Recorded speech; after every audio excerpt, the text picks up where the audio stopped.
Hey everyone, and welcome. I'm very excited to spend a little time with Steve O'Connell. Steve was a student of mine in the University Studies curriculum when I taught it on the ground here at Columbia when he was just transitioning into college as a non-traditional student. Steve is not a military-connected student, but he was a non-traditional student. He had a pretty good gap in his education before he came back to college, and so he took the University Studies course with me. Then he went on to do very well at Columbia. He graduated. He is now coming back to Columbia and serves as the coordinator of the Academic Resource Center here at the School of General Studies, where he is in fact teaching this curriculum on the ground to our non-traditional students. So he seemed like the perfect person to talk to about the curriculum. I'd love to get his perspective, and I think his perspective might be useful to you as well. So Steve, thank you for spending some time with us. Thank you so much for having me, RJ, and for that introduction. So Steve, just for our listeners, again, this is part of a larger facilitator engagement. We have educators and higher education professionals who are listening who are interested in this tool. They're supporting veterans and military connected students on their campus. Can you give them a little bit of context about your relationship to this curriculum?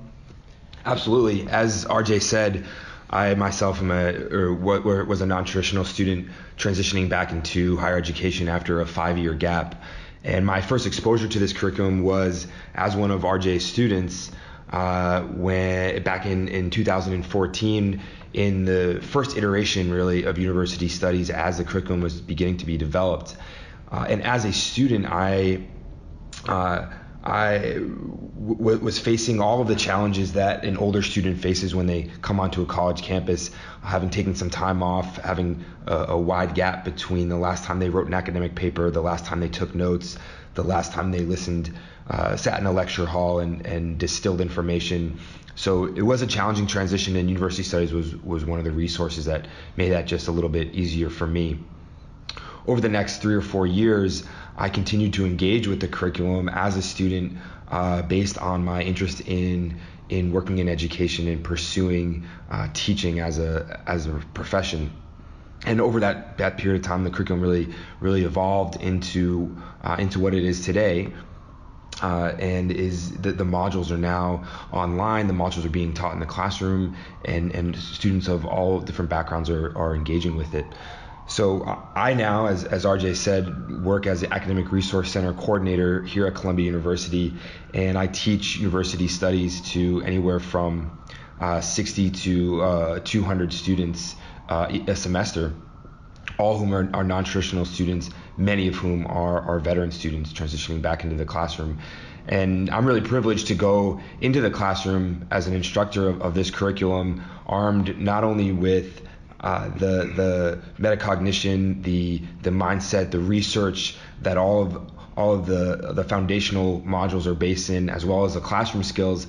I'm also armed with the experience of having been a non-traditional student myself, which I think really helps me connect with students and connect with the experience of the transition. I'm not going to hide from people how obsessed I am with how full circle this all is. Deeply satisfying for any teacher, I think, to have someone who was once a student become an instructor of the thing that they taught. It's a very cool moment for me, just to be radically transparent. So Steve is teaching this curriculum. He's teaching it to non-traditional students. He's teaching it to former fine artists, ballerinas, opera singers. He's teaching it to people who have provided elder care for their parents. He's teaching it to small business owners. He's teaching it to people who had children early on and raised those kids before they came back to college. And of course, he's teaching the curriculum to military-connected students. So you have a wide base here. When you're teaching this curriculum to military-connected students, to student veterans, what do you think the particular pain point or points are for that particular population that this curriculum helps to address? Absolutely. I would say that one of the most challenging aspects of being a successful and strategic college student is having well-developed time management skills. And particularly for military veterans, for folks that spent some time in the military, they're transitioning into academic space that is highly unstructured, that can be really liberating. There's academic freedom, there's personal freedom. You are really deciding what you're going to pursue and how you're going to spend your time. Military vets are coming from a place that's highly structured. They have spent anywhere from 1 to however many years working in an environment where their day-to-day, their responsibilities are highly structured. And that can be a little bit difficult to then transition directly from that into a campus lifestyle. So I would say that the module on time management is one of the most important modules for all non-traditional students, but particularly for those military veterans. That's great. And I think that they've said that, they've said when they were in the military, they thought about a campus lifestyle, people throwing frisbees on the lawn, that would somehow be really liberating. And as you say, I think that sometimes they get here and being the author of their own time is actually more disorienting than they were expecting. But I've seen that, and it makes sense that you've seen that as well. Now, for folks who are listening, who are looking at this comprehensive curriculum and they see a lot of pieces of individual instructional material, a lot of videos, a lot of assessments, it can be a little bit overwhelming. Are there places in the curriculum, Steve, that you think would be especially useful for people to pay close attention to? Are there places where you think spending a little extra time and energy would really be beneficial? Absolutely. The mindset module is one of the really foundational flagship modules of the curriculum.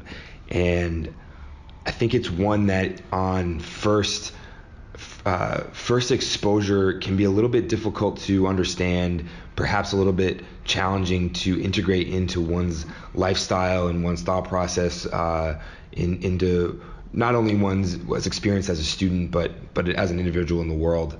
But I think it's really important to continue to go back to that module over time as students evolve over the course of several weeks, several months, several years after they've transitioned back to higher education.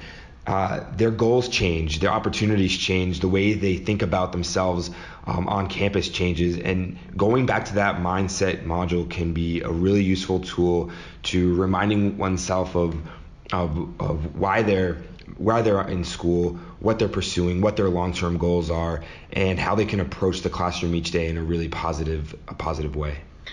It's funny, some of our students are a little bit they're hesitant or they push back a little bit against, resistant, I guess is the word, about academic mindset. And we tell them, your intelligence isn't a fixed quality like your hair color or your eye color. Your intelligence, your talent, your aptitude is actually a little bit more like a muscle that you train at the gym. You can grow it with effort and good strategies. And our military veterans in some ways understand this more than other non-traditional students. I feel like they in their experience in the military have often been asked to accomplish things that seemed impossible, and then they went on to accomplish them. So I'm glad that you bring this module up as a place where people should spend some time. I'm in agreement with you, not surprisingly. I think this is a place that a little extra attention can be really beneficial, and it's a place where you can start to build some culture around how to think about being a student. I'm mindful of people's time, not only your time, Steve, but also the time of our participants. So I'm just going to ask a single additional question. We have higher education professionals out there who are working with limited resources, limited staff, limited time, limited funds. They don't have all the time in the world to think about how to approach this tool. So can you give us a sense of how you think a person who's approaching this tool might best approach it? Is there a mindset or a way of thinking that people can bring to the tool that will help them have the most beneficial or most productive experience? Well, I think I'm going to build off of what you just said about culture. This tool is designed not just for veterans that are or military connected people that are transitioning into higher ed. It's not just designed for students transitioning back into college. It's also can be used for administrators and instructors as a way to build some culture around advising, supporting, and resourcing students. The metacognition, practicing self-assessment, working on one's mindset, those are lifelong skills.